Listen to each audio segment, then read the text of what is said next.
Pemirsa, Wakil Presiden Yusuf Kala mengatakan salah satu alasan perubahan nama Koalisi Indonesia Hebat adalah karena bertambahnya jumlah anggota partai koalisi.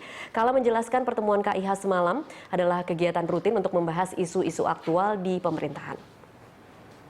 Kan pertemuan dengan pimpinan partai, pendukung pemerintah, dengan presiden dan saya. Itu rutin, karena bagaimanapun pemerintah didukung oleh partai-partai yang tentu di mana kita harus konsultasi. Itu biasa dimanapun di dunia seperti itu. Itulah jadi rutin seperti itu. Soal nama itu hanya sebenarnya untuk lebih menekankan bahwa partai-partai itu pendukung pemerintah, itu aja, tidak, itu bukan diganti nama bagaimana. Ini kan yang semalam itu partai-partai yang ada wakil-wakilnya di kabinet. Pak, katanya terkait reshuffle juga Pak kemarin. Ada arahan ke sana untuk biar masuk juga Pak? Iya, banyak hal dibicarakan masalah ekonomi nasional, bagaimana internasional, bagaimana presiden mau ke Istanbul, saya ke Manila, bagaimana ASEAN.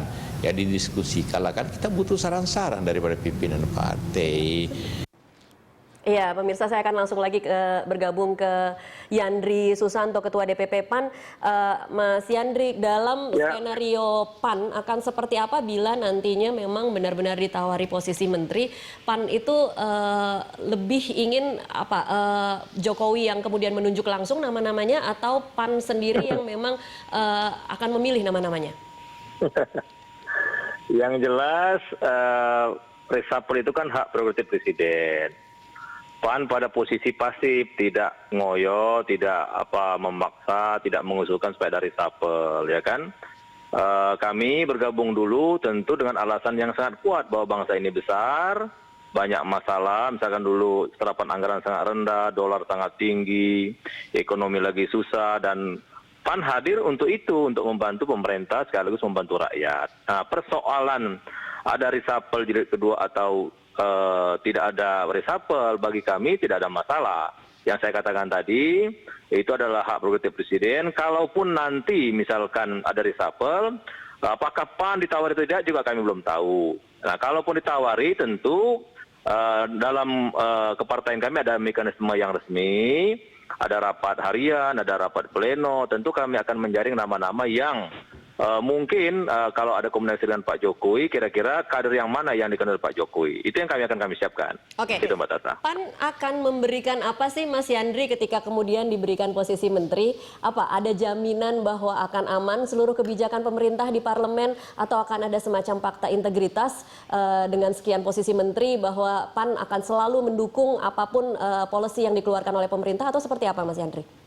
Ya, sampai hari ini semenjak PAN menyatakan mendukung secara terbuka dan itu didukung oleh semua jajaran partai PAN sampai ke daerah, deal-deal itu sekali lagi belum ada. Misalkan apakah bagaimana posisi PAN di pemerintahan, dapat jatah apa, belum. Nah, termasuk di parlemen. Dulu saya katakan, Batasa, walaupun kami belum mendukung pemerintah, tapi nggak ada satupun kebijakan Pak Jokowi itu kami hambat, kami hadang. Justru kami mendukung gitu loh.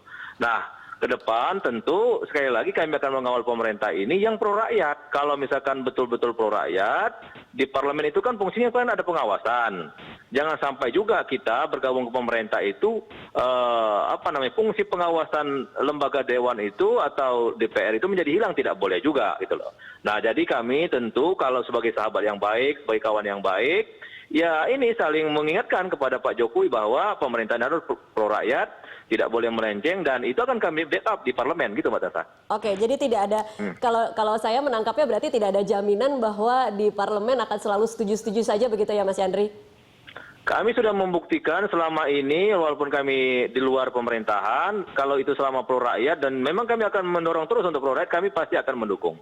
Oke, saya kembali ke Pak Kris. Pak Kris, kalau kita melihat PAN sebagai partai politik dan kemudian melihat komposisi partai politik yang ada di parlemen, seberapa penting sebenarnya bagi Jokowi untuk kemudian merangkul PAN dan mengamankan PAN di dalam posisi kabinet sebagai upaya untuk mengamankan posisi di parlemen misalnya? Tapi sekarang dari segi jumlah saja, memang saya kira Pak Jokowi masih memerlukan jumlah yang lebih besar di pemerintahan dia ini supaya juga memang bisa menjamin keamanan dari kebijakan-kebijakan yang mau dijadikan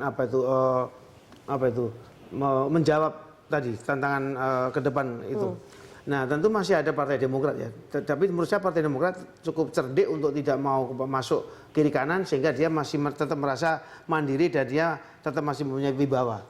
Nah, satu itu. Tapi juga kemudian yang saya pikir lebih ke depan adalah bahwa tadi kalau Mas Yandri berjanji untuk yang pro rakyat dan lain sebagainya itu tentu itu normatif dan saya baik sekali seperti itu dan harus begitu memang. Tapi nanti kan tentu ada beberapa undang-undang yang juga sangat penting ini. Misalnya undang-undang yang berkenaan dengan reformasi keuangan negara, undang-undang revisi undang-undang KPK seperti apa, undang-undang mengenai KUHP yang belum selesai, undang-undang pemilu yang berkaitan dengan pemilu konkuren ini seperti apa. Ini semua saya kira masih pemerintah juga masih memerlukan kekuatan yang cukup untuk bisa merealisasikan apa yang menjadi cita-citanya. Kalau cita-cita itu ada ya, tapi mudah-mudahan ada seperti itu. Jadi pengamanan secara politik saja Pak Jokowi masih memerlukan. Tapi kan tentu kita menuntut lebih jauh sekali lagi bahwa setelah ini ada reshuffle betul-betul ada kemajuan dalam konsolidasi pemerintahan ini. Yang juga kemajuan itu ujung-ujungnya betul-betul bahwa memang yang namanya kebijakan yang lebih jelas, bukan seperti sekarang ini. Rakyat juga bingung. Itu seperti impor tidak impor. Itu rakyat bingung, ya kan? Dan Pak Yusuf Kala sudah sampai kepada bilang harus import beras. Import ini untuk rakyat.